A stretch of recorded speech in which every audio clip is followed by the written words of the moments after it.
Alright, so what's up guys? So we're out here on another run doing this craziness for all of you guys who simply sit back, watch, and enjoy. So, without further ado, we will go into today's topic for the video. And that is self-improvement. Right, in essence, just making yourself a better human being. And that's what you want to do, right? Because you simply want to get better. You want to improve in anything that you want to do, because we all have goals, and in order to get there, to achieve those goals, to hit those marks, we gotta get better and have a little growth. That takes spot. So without further ado, we are going to give you 4 self-improvement principles for you to follow and take heed. So without further ado, we are going to principle number 1. That is the growth mindset, right? As we mentioned before, the idea of growth.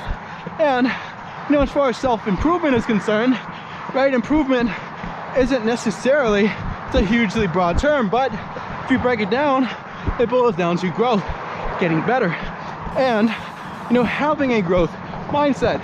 So for you, that entails, or pretty much requires you to simply think about the journey, right? Not be so preoccupied with the end outcome, right? Be worried and fixated on the results, right, that you are getting.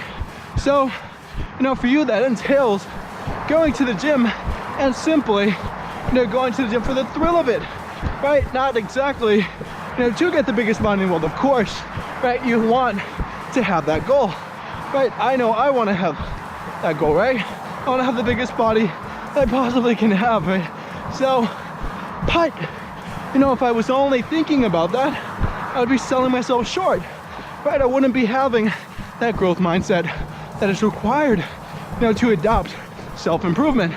So, instead of really thinking about how big my biceps are getting, right, and how close I'm getting to reaching my goal, I'm thinking about, what do I have to do today to get better, right? What are the actions that I can possibly take? Because from those actions are going to be the results. Things are gonna happen, good ones, hopefully. And, for you, you're gonna take that into account. Think about that. Because oftentimes we can see, the grand prize, right? The brand new car, the new house. And we can forget very easily, and our voice freaking went out, but bear with me. And we could see these beautiful items, right, of luxury, right, brand new house, brand new car, and so forth. And that can make us forget about what it takes to get there, because it requires a strict set of rules, of disciplines in order to get you there. And, for you, that's point number 2 as far as self-improvement principles, is to, adopt discipline. And, that's super important, because how much better you're gonna get without being on top of yourself, right? Without following the things that discipline, provides you, right? If you are a, disciplined individual, and someone tells you something, you're gonna be able to weigh whether or not it's good for you or not. And if it is, you'll adopt it very quickly.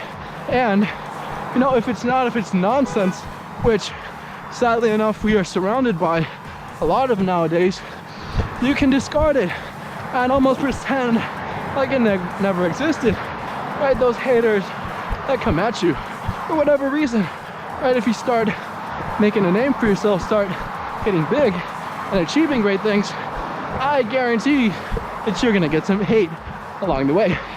And it's okay. That means you're getting something. You're on your way to achieving your marks, to improving yourself. And from that, you gotta stay disciplined, because what's gonna happen is you're gonna be tempted to be thrown off course, right? Friends are gonna be calling you, asking you to hang out, and so forth. We got a bug in our mouth. But for you can't think about that, right? Because you got stuff you gotta do. You gotta get better. You gotta keep working on yourself, because sadly as it sounds, they're not gonna do the work for you. you gotta do the work yourself. So, you know, that even goes into, you know, tip number 3 for your self-improvement principles, and that is to take responsibility, take ownership, right, for everything going on in your life. Because whether or not you like it or agree with it, you are responsible for everything that has happened to you to this point. Doesn't matter, you know, what you may think of certain outcomes and upbringings and so forth, but, you know, it's your decision on what you want to do with those things. So, you know, oftentimes it's not so much about the things that we are given from an early age, right? The things we are blessed with, the talents and so forth. But, you know, what we do with those things, right? How much work do we put in to maximize those talents and get better and make up for our shortcomings? And, you know, that's when work comes in. So, you know, you can't point the finger at others, right? That's so wrong. Because when, you know, you come up short, when you get rejected, when you suck at something, you only have you to blame. Right? It's no one else's fault but yours. So, you know, thinking about that, you got to do the best for yourself. And that starts by taking ownership, right? The man David Goggins writes about that in his book. And pretty much, and it's called Can't Hurt Me. And pretty much he came up, well, he, you know, grew up in some of the worst circumstances imaginable, right? Very violent childhood, a lot of trauma. But you know what? He didn't let it affect him. He actually allowed it to make him stronger, to make him a better individual. And, you know, from that, we now know who he is today. The rest is history. So, you know, from that, you gotta learn from that, because you pretty much have no excuse, right? No matter where you come from. And, you know, if you come from greatly, so pretty much do that. Use what you have. If you have great things at your disposal, use them. Don't be afraid to take advantage. Right? You're born, or you grew up in a nice big city like Miami. Take advantage of it.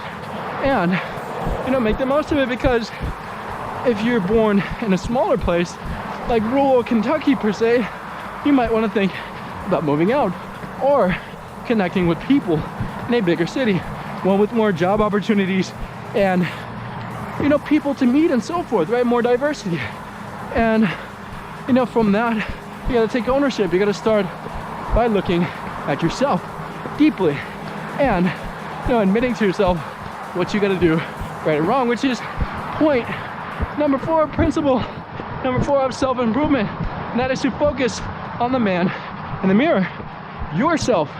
Because at the end of the day, you're in competition with you, no one else, right? While there's literally billions of people on this earth to compare yourself to, right, and to look at, and, you know, pretty much it's very easy to see someone else have something that you don't, because none of us are perfect individuals.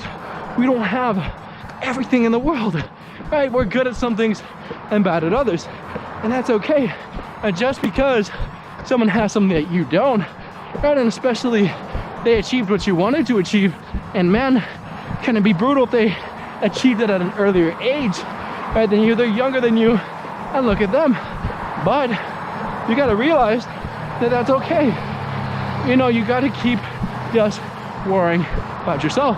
And that may sound selfish in essence, but, you know, it's only gonna give you the best outcome.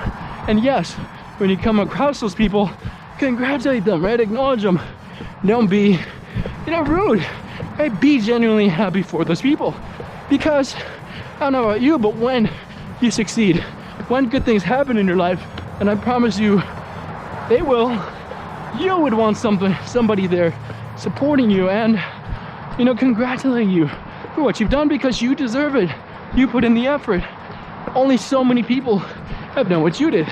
And, you know, that's worthy of respect, of someone acknowledging that. So don't be shy, don't be afraid. You know, when somebody congratulates you, Right? Don't be arrogant, don't be a jerk about it, but be happy, right? Be grateful. And you know, from that's the glory of self-improvement.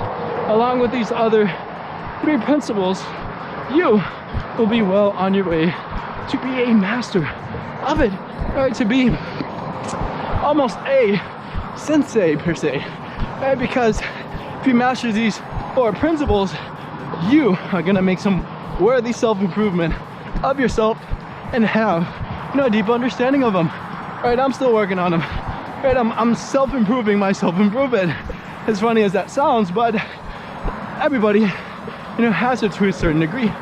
And you know, if you master that, the art of self-improvement, you can do anything. So, you know, without further ado, we say thank you so much and goodbye.